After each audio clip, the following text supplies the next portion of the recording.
Imagine a place where the past refuses to stay buried, where ancient steel clashes still echo in the night, and something older than empires watches from the shadows. This isn't just a history lesson. This is a warning from men who were there, men who saw things on a remote ridge in Afghanistan that defied explanation.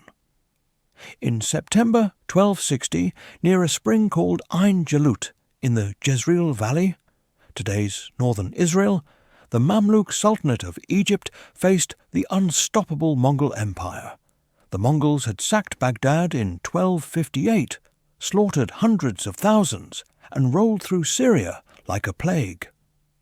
Under Hulagu Khan, they sent General Kitbuka with around 20,000 warriors, fierce steppe horsemen, Georgian and Armenian auxiliaries, to demand Egypt's surrender. Sultan Qutuz refused. He executed the envoys and marched north with his Mamluk cavalry, elite slave soldiers turned rulers, masters of mounted warfare. The two forces met at Ain Jalut on September 3rd. The Mongols charged with their signature ferocity, arrows darkening the sky. But Qutuz and his brilliant commander Baybars used the terrain. Hills, trees, the rising sun in Mongol eyes. Baybars feigned retreat, luring Kitbuka forward into an ambush. Qutuz rallied his men with cries of "Wa Islama!" O Islam, throwing down his helmet to lead the charge personally. The Mongols broke. Kitbuka was captured and executed. For the first time, the invincible Mongol tide halted. Egypt, the Levant, and perhaps all of Islam were saved. Historians call it a turning point, the end of Mongol westward expansion. But what if the Mamluks had help no chronicle mentions? Whispers in old texts and Bedouin tales speak of something else at Ain Jalut that day, shadows that moved against the Mongols. A secret weapon, not steel or strategy, but something ancient, protective, wrathful. Some call them guardians of the land, others jinn, or worse. Fast forward to the 21st century. US and coalition forces in Afghanistan built outposts on ridges with long histories, places where empires clashed for centuries. One remote FOB in Helmand province, call it Observation Ridge for security, sat atop ancient trade paths. Locals avoided it, saying the ground remembered blood from invaders long gone. Starting in 2009 to 2010, Marines and soldiers reported things. Footprints that vanished. Hoofbeats at 0300 with no horses. And sightings. Tall armoured figures in outdated gear, eyes glowing, vanishing into mist. Tonight, we hear from those who served there, first-person accounts of the cryptid that haunts the barracks, and the mystery tying it back to Ain Jalut, the secret weapon that crushed the Mongols, may still be out there. This is Sergeant First Class Marcus Ramirez, United States Army, attached to a Joint Security Detachment at Forward Operating Base Shadow Ridge, Helmand Province, Afghanistan, summer of 2010. I had just turned 32. 12 years in, 3 combat tours under my belt, and I thought I had seen everything the sandbox could throw at a man. Heat that melts boot soles, dust storms that choke the sky for days, IEDs hidden in goat shit, and Taliban fighters who moved like ghosts through the poppy fields. I was wrong. Shadow Ridge wasn't much to look at. A collection of HESCO barriers, concertina wire, and a handful of crumbling stone structures left over from the British occupation in the 19th century. The outpost sat on a low rocky spine overlooking a wide valley that fed into one of the ancient Silk Road tributaries. Locals called the place Ku-e-Kun, Mountain of Blood. They said nothing good ever stayed long on that ground. We called it a forward observation post because calling it a fire base sounded too generous. 8 of us total. 4 Marines, 4 Army, rotating 2-month hitches to keep eyes on a stretch of route rhino nobody else wanted. We flew in by Black Hawk at dusk, rotors kicking up red talcum that coated everything inside your nostrils. The bird touched down on the makeshift LZ, and we humped our rucks the last 100 meters up the slope, while the door gunners watched our 6. First thing I noticed was the quiet. Not the usual Afghan quiet, broken by distant 107 rockets or village dogs.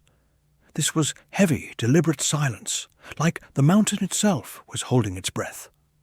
The barracks were 2 connected rooms inside the oldest stone building. Thick walls, low ceiling, narrow firing slits instead of windows.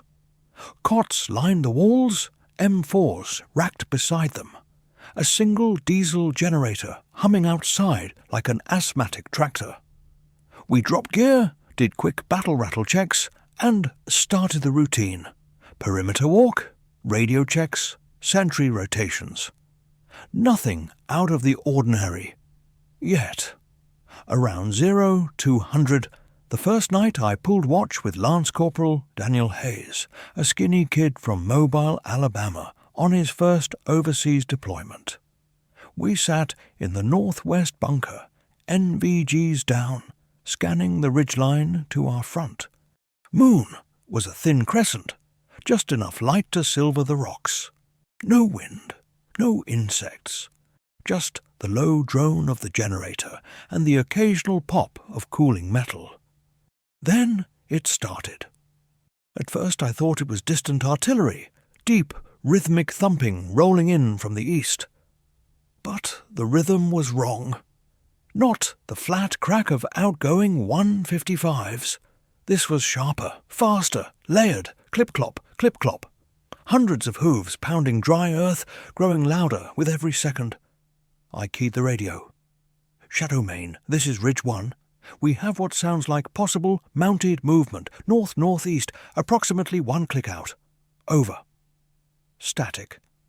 Then the voice of Staff Sergeant Quan, our NCOIC, sleepy but alert. Ridge 1, confirm visual. Negative visual. Auditory only. No thermal bloom. Over. Hayes shifted beside me, rifle tight to his shoulder. You hear that cadence? That's not donkeys. That's big cavalry, like old-school cavalry. The sound swelled until it felt like it was passing directly beneath the bunker, right through the rock we were sitting on. The ground trembled, subtle but unmistakable. I leaned out the firing port, swept the NVGs left to right. Nothing. No dust plume, no silhouettes, no heat signatures. The hoofbeats reached a crescendo directly in front of us, then stopped. Instant. Absolute silence. Rushed back in so hard it made my ears ring. We sat there for 10 full minutes, neither of us speaking. Finally, Hayes lowered his weapon a fraction. Sarge, you ever hear anything like that? No, I said, and I've heard a lot. Dawn came slow and pale. We stepped outside to clear our heads and found the footprints. They formed a perfect circle around the entire barracks building, each print the size of a dinner plate, deep enough to show metal shoe marks. Shod hoofs, wide set like a warhorse bred for carrying armoured men. The tracks didn't lead in from anywhere. They didn't lead out. They simply appeared in a closed loop, as though whatever made them had materialized on the spot, trotted one full revolution around our sleeping quarters, and vanished again.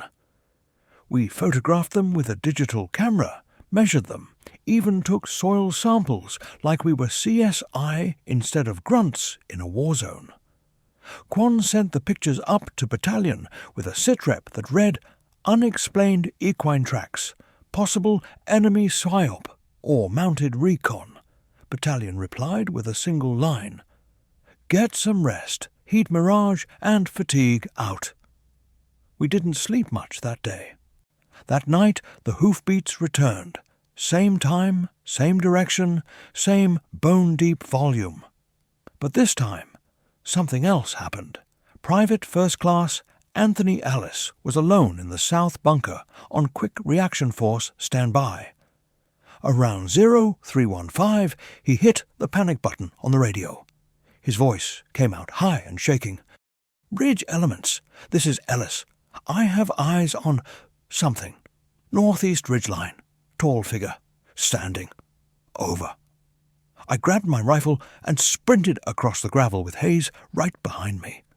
We reached the bunker in time to see Ellis staring through the port, face drained of colour. What do you see? I asked. He didn't look away. Man, no. Soldier, armour, old armour, like plate and mail.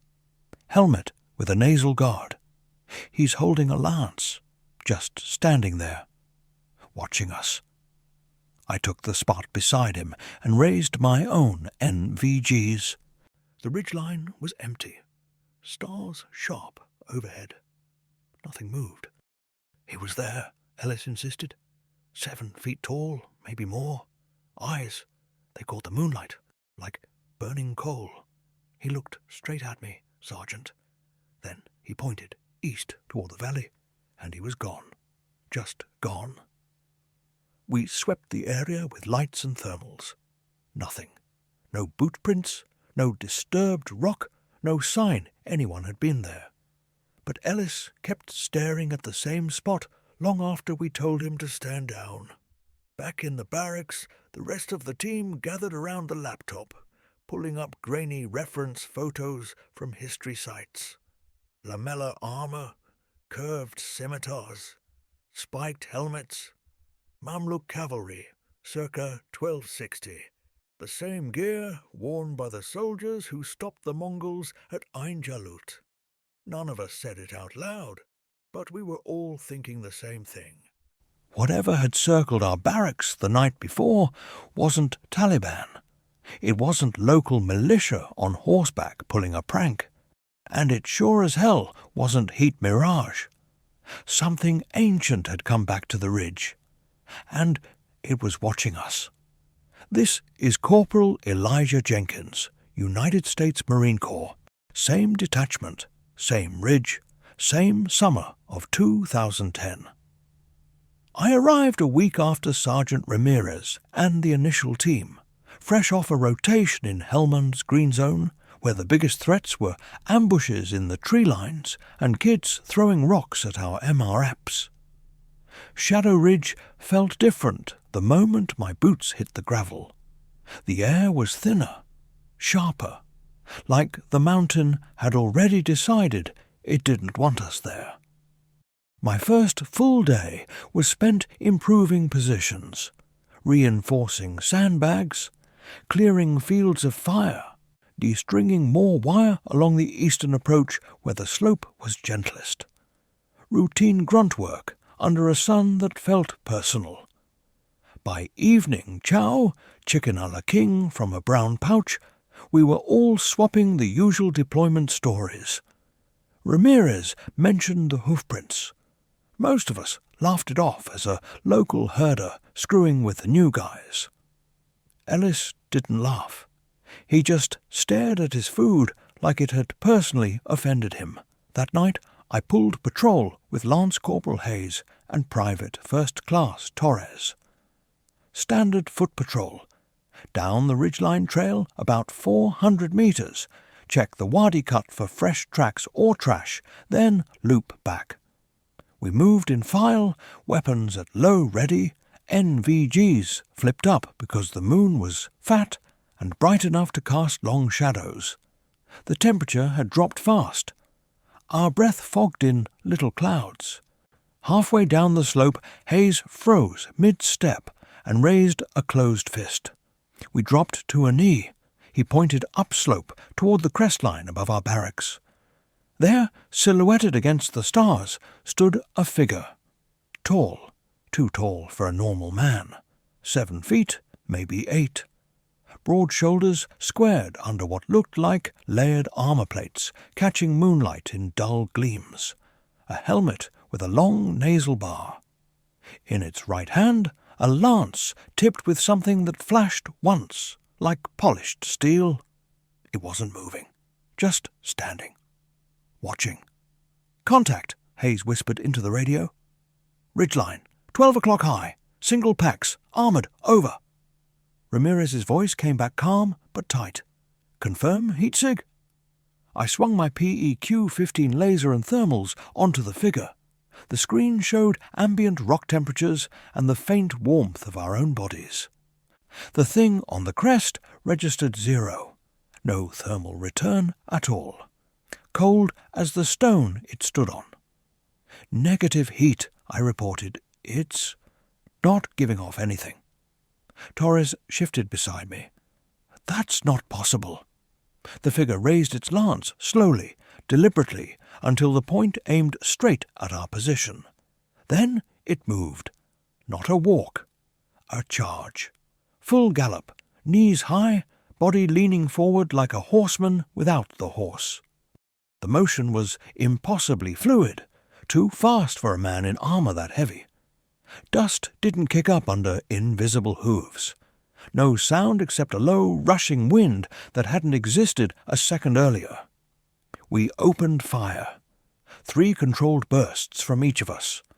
5.56 rounds snapping through the night. Tracers arced red toward the crest. Every round should have hit center mass. Instead, they passed straight through. The figure didn't stagger, didn't slow. It kept coming, closing the distance in heartbeats. 50 meters, 30, 10. Then it vanished. Mid-stride, mid-charge, the silhouette simply dissolved into the dark like smoke caught in a draught. The wind died. Silence slammed back down. We held position another 5 minutes, sweeping the ridgeline, calling out sectors. Nothing. No casings on the ground where it should have fallen. No blood, no footprints. Just the same bare rock and scrub. Back at the barracks, we huddled around the red lens flashlight. Hayes sketched what he'd seen on a page torn from his notebook.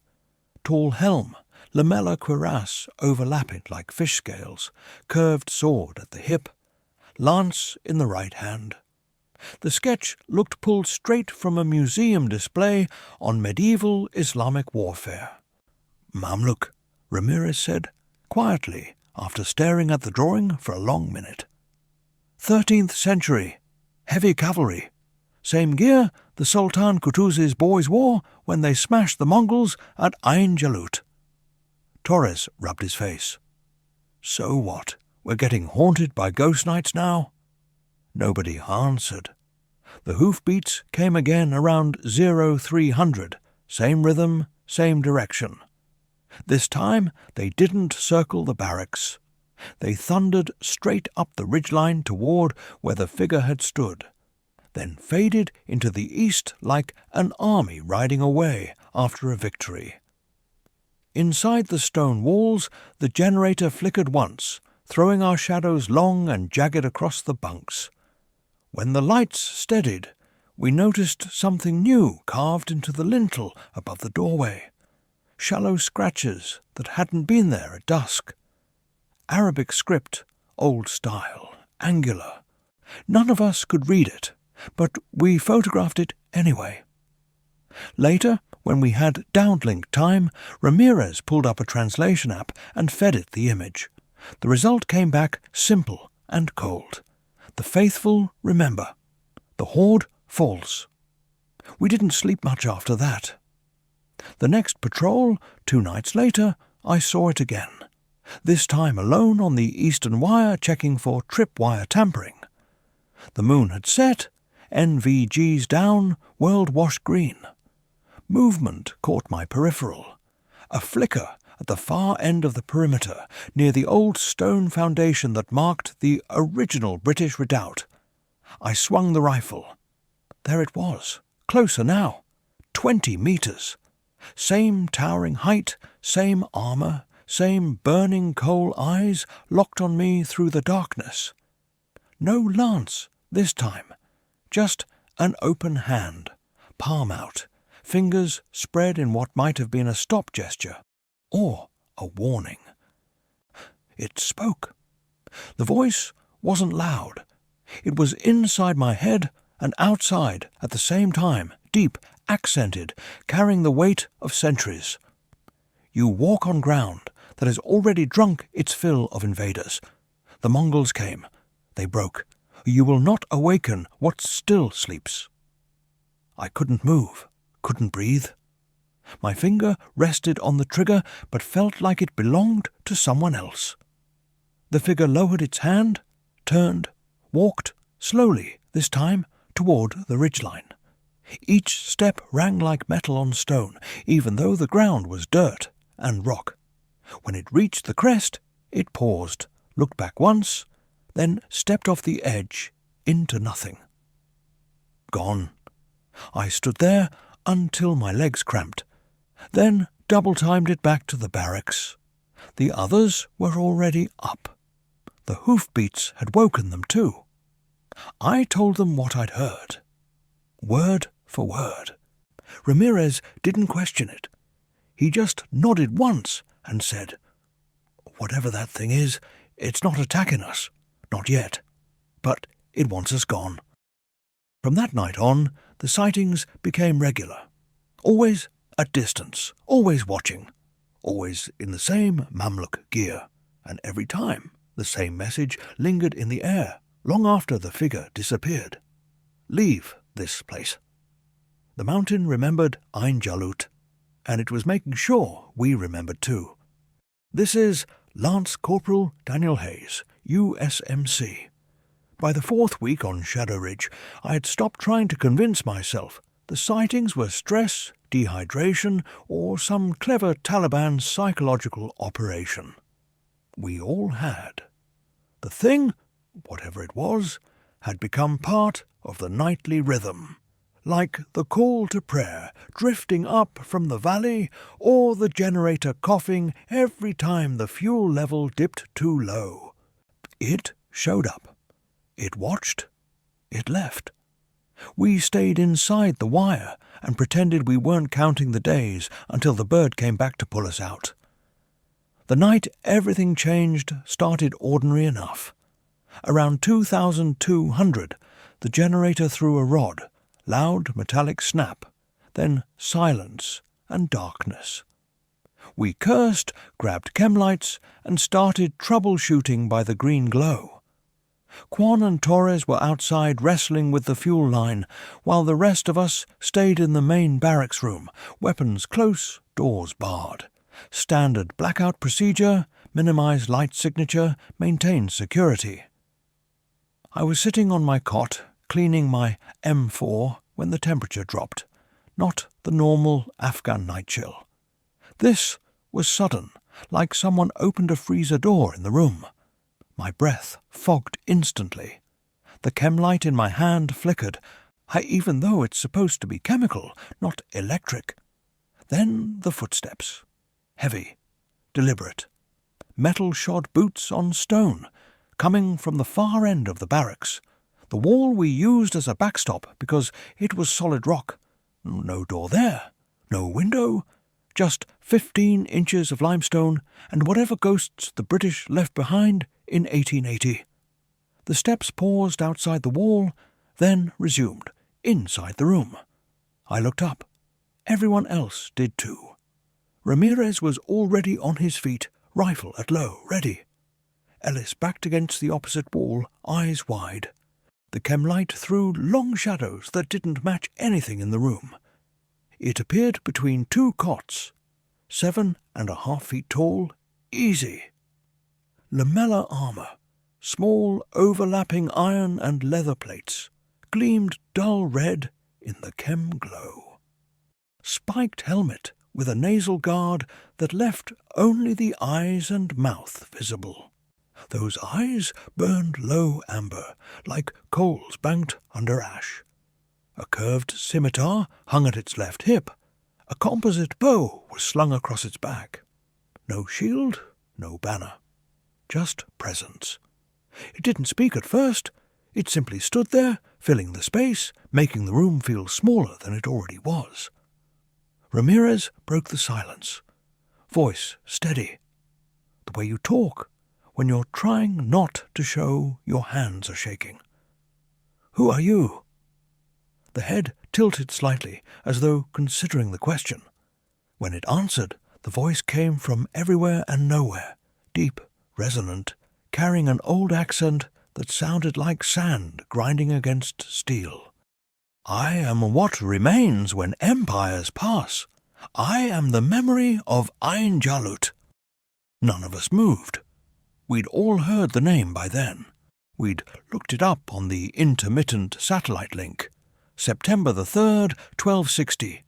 A Mamluk cavalry under Kutuz and Baybars breaking the Mongol tide. The first time anyone stopped Hulagu's horde. A turning point no one teaches in American schools, but one the land apparently never forgot. The figure took one step forward. The floor didn't creak. The boots didn't scrape.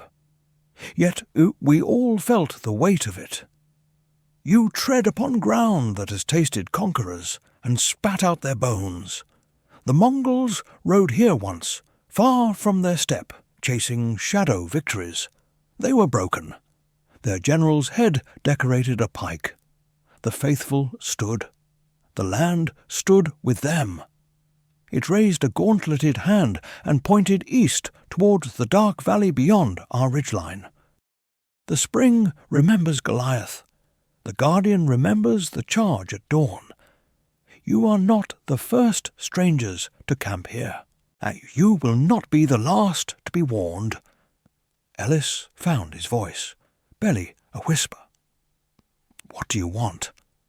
The amber eyes shifted to him. For a second, the glow intensified, and I swear the temperature dropped another 10 degrees. Leave, before the horde returns in new skin. Ramirez lowered his rifle an inch. Not surrender, just enough to show we were listening. We're not conquerors. We're here to... The figure cut him off with a single raised finger. Intentions change. Invaders always claim they come to help, to build, to protect. The Mongols came for tribute and safety. They left only graves. You will leave no graves here if you heed me. It turned then, facing the solid rock wall. The chem light dimmed further, almost going out. Wait, I said. I don't know why. Maybe because silence felt worse than whatever came next. The figure paused. What are you? I asked. It did not turn back, but the voice rolled through the room again. I am the echo of the Mamluks who would not yield. I am the wrath that answered their prayer when the steel alone was not enough. Call me guardian, call me Jinn, call me memory. Names do not bind what the land has kept alive. Then it stepped forward, straight into the wall. No hesitation, no ripple like in movies. It simply passed through the stone as though the rock were mist. A faint metallic ring lingered like a sword being sheathed, then nothing. The chem lights steadied. The temperature crept back up. We stood there for what felt like minutes before anyone spoke. Torres was the first. Did that just happen? Ramirez exhaled slowly. Yeah, it happened. We checked the wall. Nothing. No scorch marks, no cracks, and no sign anything had touched it. But above the doorway, higher than any of us could reach without climbing, the old scratches we'd found before had deepened. New lines had appeared beside them. Ramirez took another photo. We translated later. Kutuz's vengeance ride still, depart or join the fallen. After that night, the barracks never felt empty again. Even in daylight, with the door open and sun streaming in, you could feel eyes on you. Not hostile, not yet, just expectant. The hoofbeats still came every night, but now they paused longer outside our walls, circling slower, almost patient. And every few nights one of us would wake to the same vision, the tall figure standing at the foot of the cot, silent, waiting, never touching, never attacking, just reminding us. This ground had already chosen its side once, and it was choosing again. This is Sergeant First Class Marcus Ramirez again. By the end of our 6th month on Shadow Ridge, we had all stopped pretending the entity was just a curiosity or a shared hallucination. It had become part of the mission. We adjusted fire around it, the way you adjust for wind or elevation, instinctively, without discussion. The hoofbeats were no longer startling. They were the metronome of the night. The tall figure no longer sent us scrambling for weapons. We simply noted its position, logged the sighting, and kept watch. We told ourselves it was protective. We told ourselves it wasn't hostile. We were lying to stay sane. Then the intercepts started lighting up. Around 1800 on a moonless Tuesday in late November, the SIGINT team down at Battalion relayed chatter. Taliban Sub-Commander Mullah Daoud planning a company plus assault on our position. They had gathered fighters from 3 districts, brought in extra PK machine guns, a couple of 82mm mortars, and, most concerning, 2 technicals mounted with DSHK heavy machine guns. They intended to hit us just before first light, overrun the outpost, and use the ridge as a staging point to interdict Route Rhino for weeks. Command passed the warning with the usual dry tone.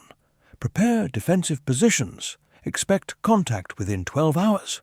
Air support on standby, but not guaranteed. We went to work. Reinforced the eastern wire with extra claymores. Prepped ammo crates beside every firing port. Sighted the Mark 19 grenade launcher on the highest bunker.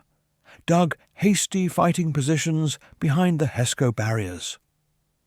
We knew the numbers weren't in our favour. 8 of us against potentially 80 or more. But we had the high ground, good fields of fire, and a history of making bad odds work. Still, the math felt heavier than usual.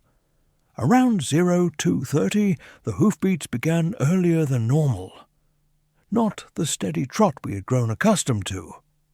This was a gallop. Fast, urgent, rolling in from the east like thunder chasing lightning. The ground vibrated under our boots. Dust sifted from the barracks ceiling. Every man in the perimeter froze, listening. Then the figure appeared. Not one, dozens. They materialized along the ridgeline crest, line abreast, as though an entire troop had ridden out of the darkness itself. Tall warriors in lamellar armour, spiked helmets glinting under starlight that shouldn't have been bright enough to catch metal. Lances levelled, scimitars drawn, composite bows already nocked with arrows that shimmered like heat haze. No horses visible beneath them, only the motion of riders at full charge, cloaks snapping behind them, banners flickering with faint Arabic script that none of us could read but all of us recognized from the carvings. They didn't pause at the wire, they didn't slow. They swept down the slope straight toward the valley where Daoud's force was massing for the final approach. Maybe a kilometre out, still hidden in the wadi folds, but close enough we could hear the low rumble of their engines and the clink of gear. We watched from the bunkers, weapons up but fingers off triggers. There was no point shooting at ghosts, and something told us this wasn't our fight anymore. The spectral cavalry hit the Taliban lines like a breaker against rock. Screams carried up the ridge, high, panicked, not the disciplined shouts of fighters engaging a known enemy. Tracers spat wildly into the dark as men fired at shadows. Mortar tubes clattered to the ground. One of the technicals revved, tried to turn, then stalled as though the engine had been choked. Figures on horseback, impossibly tall, impossibly fast, rode straight through the formation. Lances thrust, scimitars rose and fell in silver arcs. Men fell without visible wounds, clutching throats or chests, collapsing as though an invisible blade had found them. It lasted less than 3 minutes.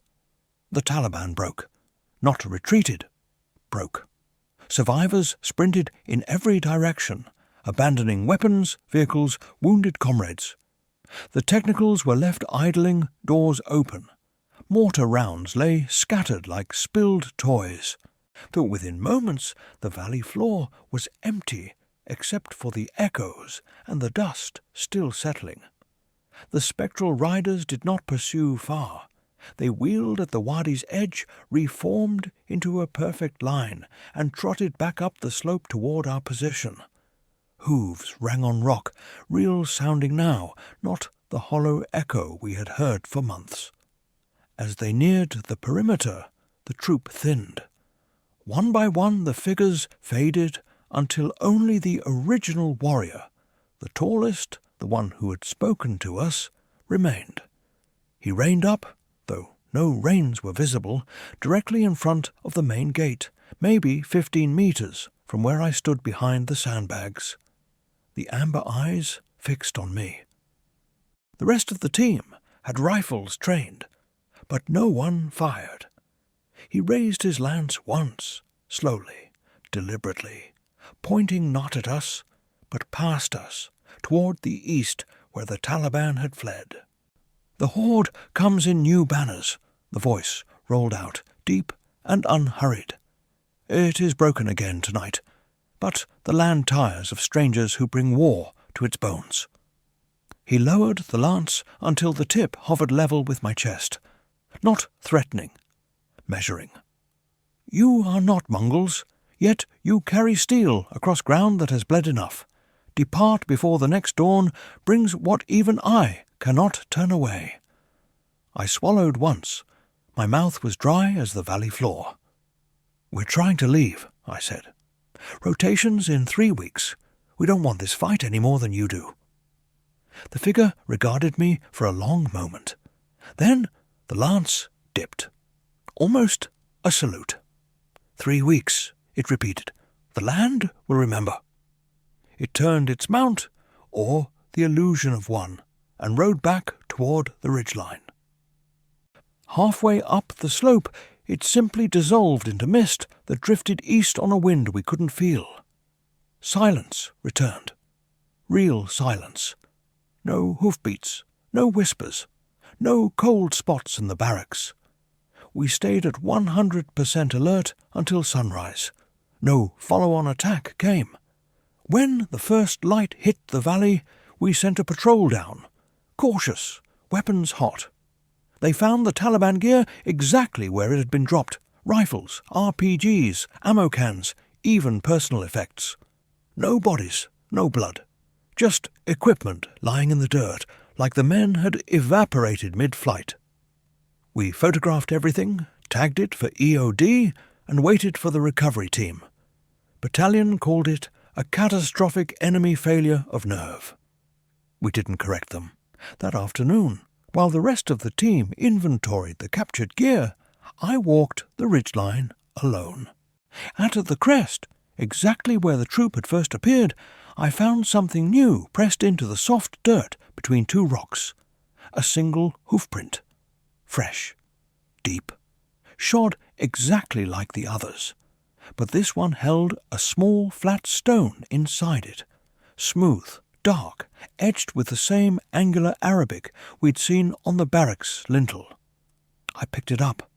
The translation, when we ran it later, read simply, "Vengeance rides until the strangers go." I kept the stone, still have it, locked in a small box back home. Sometimes at night I take it out and turn it over in my hand, feeling the faint chill that never quite leaves the surface. 3 weeks later, the Black Hawk came. We loaded up, lifted off, watched Shadow Ridge shrink beneath us until it was just another brown wrinkle in a brown country. But as the bird banked east, I swear I saw movement on the crest. One tall figure, motionless, watching us leave.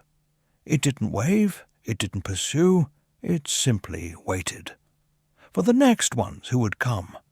This is a composite from the detachment, fragments of after-action statements, personal journals, and late-night talks over warm MRE coffee in the months and years that followed. None of us ever filed an official report labelled paranormal activity. We knew better. Paperwork like that gets you a psych eval and a quiet ticket home. Instead, we kept it between us, the 8 who lived it, and now we're sharing it here because some things refuse to stay buried. The rotation came exactly 3 weeks after the night of the charge, November 28th, 2010. The Black Hawk arrived at first light, rotors thumping like a heartbeat against the ridgeline. We loaded fast. Rucks, weapons. The captured Taliban gear we'd tagged for intel. The small dark stone with the etched Arabic I still carry in my pocket. No one spoke much during the liftoff. We just watched Shadow Ridge fall away beneath us, the Hesco barriers shrinking to grey rectangles, the stone barracks blending back into the mountain, the ridgeline crest empty under the pale dawn. I looked back one last time through the open door. There it was, single figure, motionless at the highest point, tall and armoured, lance planted beside it like a sentinel. It didn't move, didn't wave, just stood, watching us leave the way it had watched us arrive. The door gunner followed my gaze, squinted, then shrugged. "Rock formation," he muttered over the intercom. I didn't argue.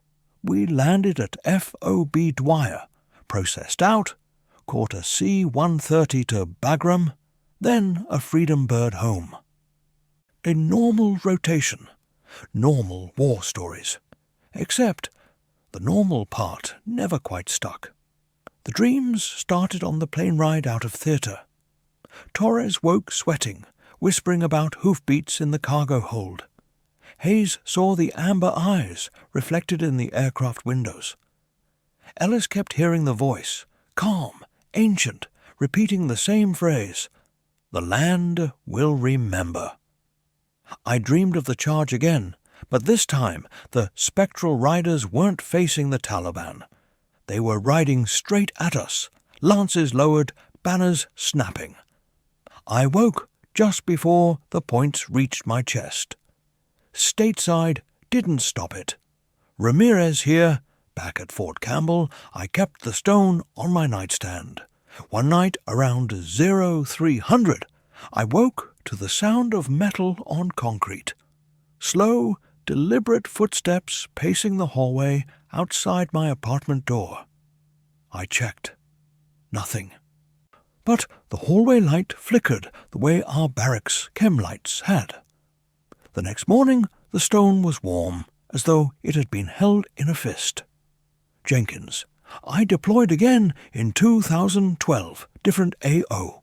No ridge, no hoofbeats. But during a night patrol in Kunar, I caught movement on a far slope. Tall silhouette, familiar helmet. Gone when I blinked. My squad leader asked why I'd frozen. I told him I thought I saw a goat herder. He bought it. I didn't. Hayes. After I got out in 2014, I moved back to Alabama.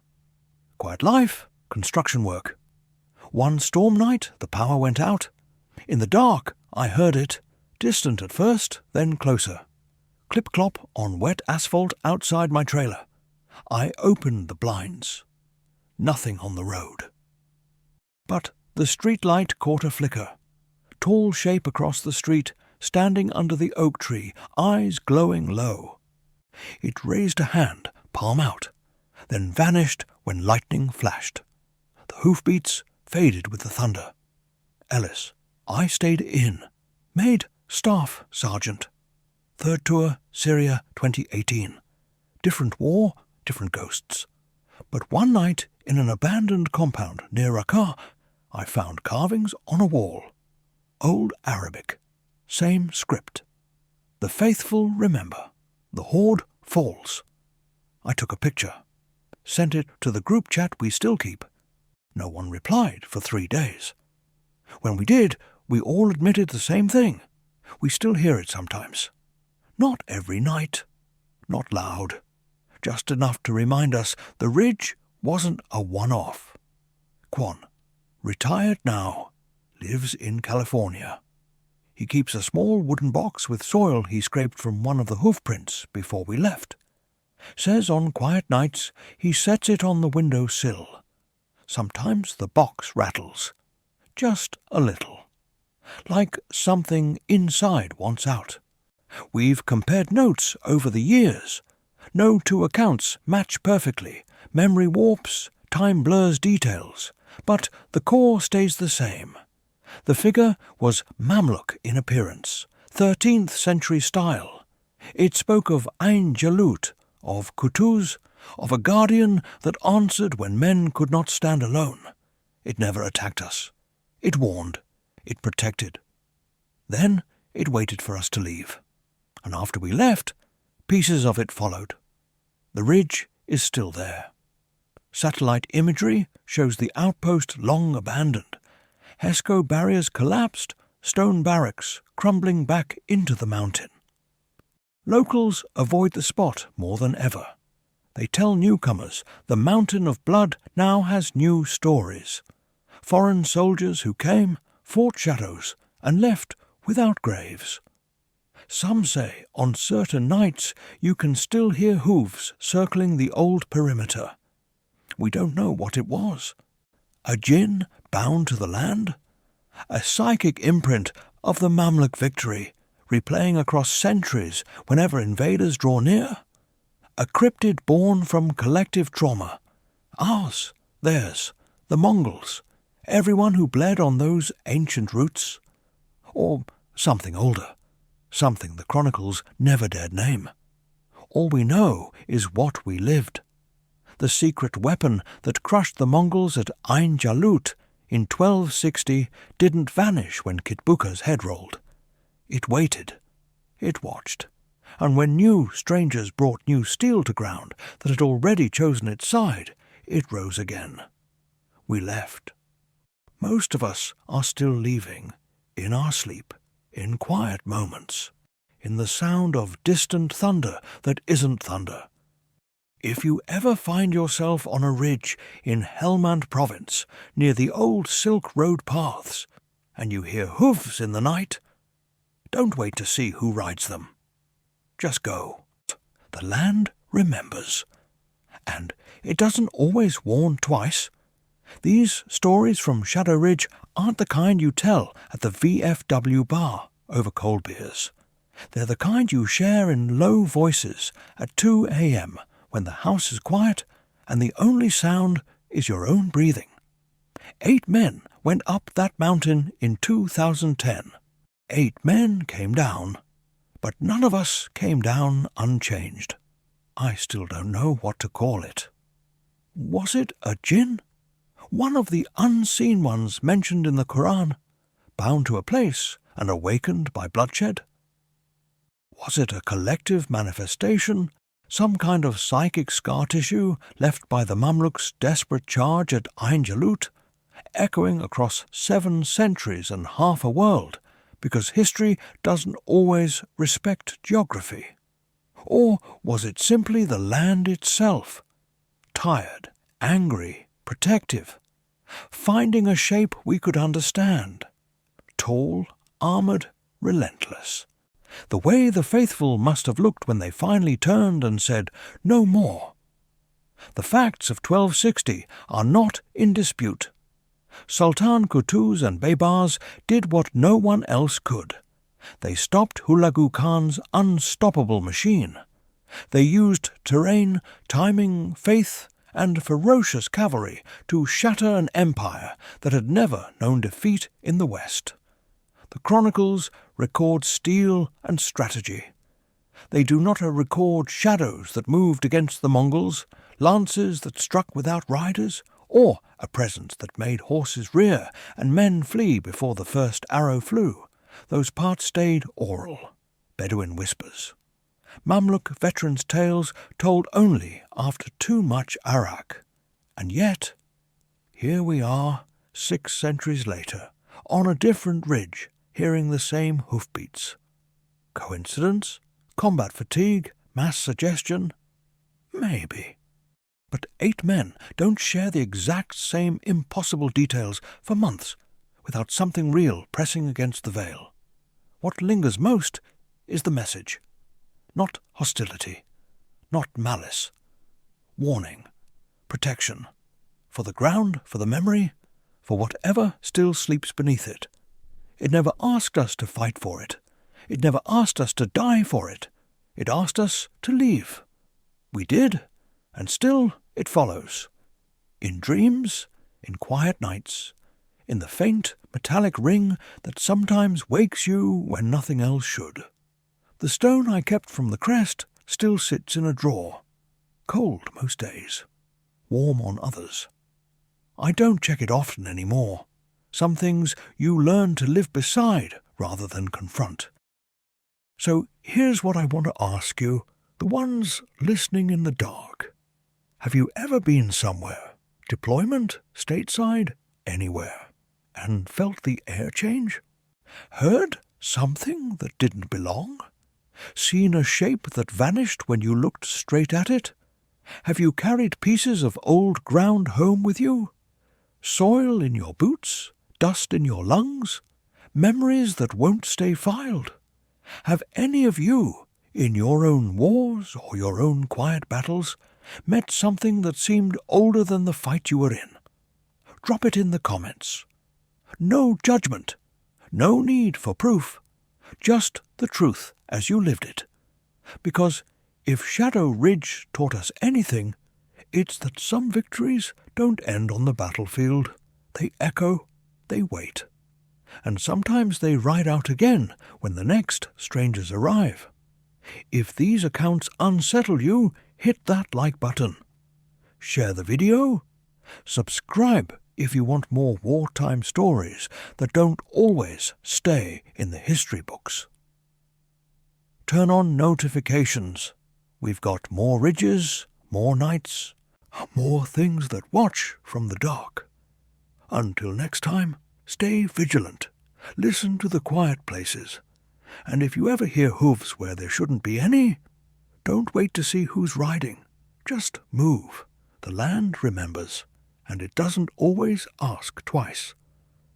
Outro music fades in.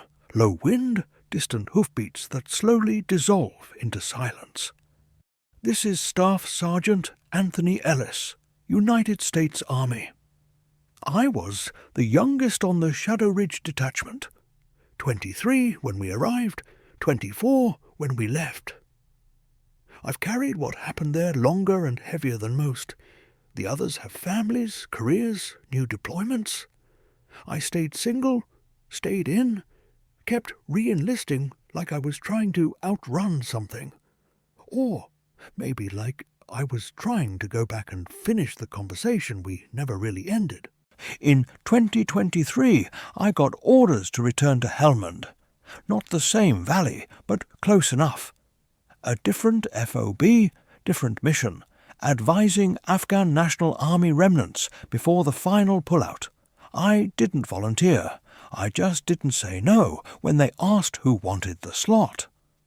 On my second week back in country, I requested a vehicle and a driver for what I told the CO was terrain familiarization. He signed off without asking questions. We drove west for 3 hours, past collapsed checkpoints and burned out Humvees, until the ridgeline came into view. Shadow Ridge looked smaller than I remembered. The Esco barriers had mostly slumped into sandbags, spilling like broken teeth. The stone barracks still stood, roof half-caved, walls blackened by old smoke. The concertina wire had rusted into brittle red curls. I told the driver to wait at the bottom of the slope. I walked up alone. The wind was low and steady, carrying dust across the old perimeter. No birds, no insects, just the crunch of my boots on gravel and the faint metallic taste of memory in the back of my throat. I stopped at the crest, the same spot where the troop had formed that night in 2010. The ground still held the shallow depression of that single hoofprint I'd found, though the stone was long gone. I knelt, brushed away loose dirt with my glove. Nothing new carved into the rock. No fresh tracks. Just silence. I spoke anyway. Quiet. Not sure who I was talking to. "I came back," I said. "We left like you told us. We didn't take anything that wasn't ours. We didn't leave graves." The wind picked up for a moment, tugging at my sleeve, then died again. I waited. 10 minutes. 20. Nothing moved except dust devils spinning lazy circles down the slope. I was about to turn away when I heard it. Soft at first, almost lost in the breeze. Clip, clop, clip, clop. Not a charge, not a warning, just a slow, measured walk. Coming from the east, the same direction it had always come. I didn't draw my weapon. I stood still. The figure appeared at the far end of the ridgeline, taller than I remembered, armor dulled by time or distance or both. Same spiked helmet, same burning coal eyes. Lance in the right hand, tip lowered, almost casual. It stopped 30 meters away. For a long time, neither of us moved, and then the voice rolled across the space between us, deeper than before, worn like old leather. "You returned." I nodded once. "I needed to see if you were still here." The figure tilted its head slightly. "The land does not forget its watchers, nor its warnings." I swallowed. We listened. We left. Most of us are still leaving, in our heads, every night. The amber eyes studied me. "And yet, you stand here again." "I had to know," I said. "If it was real, if we imagined it, if you're still protecting this place." The figure raised its lance slowly until the point caught the last light of the day. "The Mongols came. They fell. Others came after. They fell. Your people came. You left without falling." A pause. "That is enough." I let out a breath I didn't know I'd been holding. "Is it over?" I asked. The figure lowered the lance again. "For you," it said. "For now." It turned then, slow, deliberate, and walked back along the ridgeline toward the east. Each step rang faintly, like distant church bells carried on wind. Halfway down the crest, it began to fade, dissolving into the dust and heat shimmer, until only the echo of hooves remained. Then even that was gone. I stood there until the sun touched the horizon and the sky turned the colour of old blood. When I walked back down to the vehicle, the driver was leaning against the hood, smoking. "You good, Sergeant?" he asked. "Yeah," I said. "I'm good." We drove away without looking back. I haven't heard the hoofbeats since that day. Not in Afghanistan, not at home, not in dreams. But sometimes, late at night, when the house is quiet and the streetlights flicker, I catch myself listening anyway, just in case, because the land remembers, and some guardians never truly rest.